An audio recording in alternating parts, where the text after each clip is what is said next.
साहब, ये तो अगर ये कंसर्न है कि आधार कार्ड फर्जी हो सकता है, बिहार में है 126% सेचुरेशन, किशनगंज में 100 लोगों पर 126 के पास आधार कार्ड है, ऐसा ही बंगाल में है।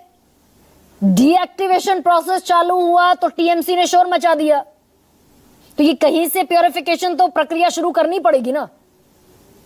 नमस्कार गरिमा जी, मैं बहुत देर तक बैठकर सारी चीजें को सुन रहा था और यहाँ पर सारे लोग राजनीति से जुड़े हैं, सिर्फ हमारे एक जर्नलिस्ट भाई को छोड़कर बहुत एक्सपीरियंस जर्नलिस्ट हैं। मगर आप देखिए, और आप भी हैं गरिमा जी, मुझे एक चीज का बस एक ही है अफसोस लगता है कि भाजपा के प्रवक्ता कह रहे थे कि खुशी किस बात की बना रहे। हाँ, मुझे खुशी है, पर मुझे अपने पर्सनल को लेकर तो कोई खुशी नहीं है गरिमा जी। आज 150 करोड़ की आबादी जो हिंदुस्तान में रह रही है वो बिल्कुल हताश है, निराश है। उनको कुछ समझ में नहीं आ रहा है कि इलेक्शन कमीशन, ये चुनाव चोर आयोग, ये एक परफेक्ट वर्ड है, चुनाव चोर आयोग करना क्या चाहता है। आप कह रही कि एक्चुअली क्यों हो रहा है, खाली दिमाग शैतान का घर। आपने हमें बताया था आधार कार्ड का मूल्य, आपने हमें बताया आधार कार्ड बनाना बहुत जरूरी है। मनमोहन सरकार ने कहा कि नहीं, फिर उन्होंने कहा हाँ, फिर बना आधार कार्ड। उसके बाद आपने कहा आधार कार्ड को लिंक करना बहुत जरूरी है बैंक से। आपने वापस से 150 करोड़ की आबादी को खड़ा कर दिया धूप में, बरसात में, रास्ते में। मैं एक कॉमन आदमी के हिसाब से मैं सवाल करना चाहता हूं। आप समझ लीजिए मैं पढ़ा लिखा नहीं हूं, मुझे टेक्निकलिटी कुछ नहीं पता। I just want to ask a simple thing कि क्या मैं हिंदुस्तान का हिस्सा हूं कि नहीं, और 2025 में मैं हिंदुस्तान में रह सकता हूं कि नहीं। क्योंकि एक्सटर्नल अफेयर से लेकर होम अफेयर्स ने हाथ उठा दिया है और इलेक्शन कमीशन अब इलेक्शन कमीशन नहीं बच के भाजपा कमीशन बन चुका है।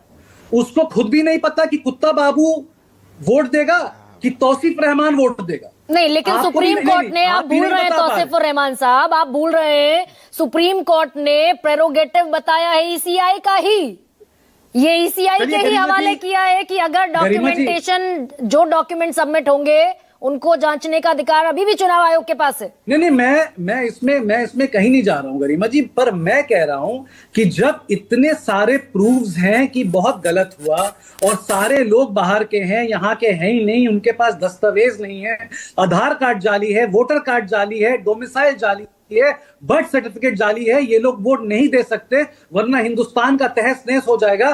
भैया 2024 को इलेक्शन को आप खत्म कर दीजिए ना। आप उस इलेक्शन को मान्यता कैसे दे सकते हैं जब आप इतने कॉन्फिडेंस से कह रहे हैं सारी चीजें जाली हैं। मैं जाली, आप जाली, हिंदुस्तान के प्रत्येक व्यक्ति जाली। 65 लाख का आपने नाम काट दिया, आपका हक भी नहीं है ये जानने का कि आपने मेरा नाम क्यों काटा। नहीं, लेकिन इस देश में अपेक्स कोर्ट है ना भाई। हम जिस डेमोक्रेसी की बात करते हैं उसके कस्टोडियन चुनाव आयोग है, कस्टोडियन के ऊपर एक सुपर कस्टोडियन बैठा हुआ है। गरिमा जी, आपको लगता है वो 65, और यहां पर जो भाजपा के जो वो लीडर हैं वो कह रहे हैं कि बंगाल में 1.5 करोड़ का नाम कटेगा। आपको लगता है 65 और 1.5 करोड़ ये जाकर एपेक्स कोर्ट में जाके हाजिरी लगाएंगे? मैं आपसे नहीं पूछ रहा हूं, मैं बस जनता से और भाजपा के प्रवक्ता से पूछना चाहता हूं कि आपने हिंदुस्तान के जनता से जब वोट लिया था तब तो आप कानूनची नहीं थे। आज वापस से जब बिहार में इलेक्शन होने वाला है, आज वापस से जब बंगाल में इलेक्शन होने वाला है, तब आपको सूझा है कि ये लोग हिंदुस्तान के नहीं हैं, ये लोग बाहर से आए हैं, इनको वोट देने का कोई हक नहीं बनता, इनके राइट्स छीन लो, ये सांस नहीं लेंगे, ये पानी नहीं पिएंगे, कुछ नहीं करेंगे। अच्छा सिद्धार्थ, ये प्रोसेस, अगर ये प्रोसेस इतना इंपॉर्टेंट था एसआईआर का, हम हालांकि आधार पर चर्चा कर रहे थे, आधार इज नाउ ओवर, अगर ये इतना जरूरी प्रोसेस था सिद्धार्थ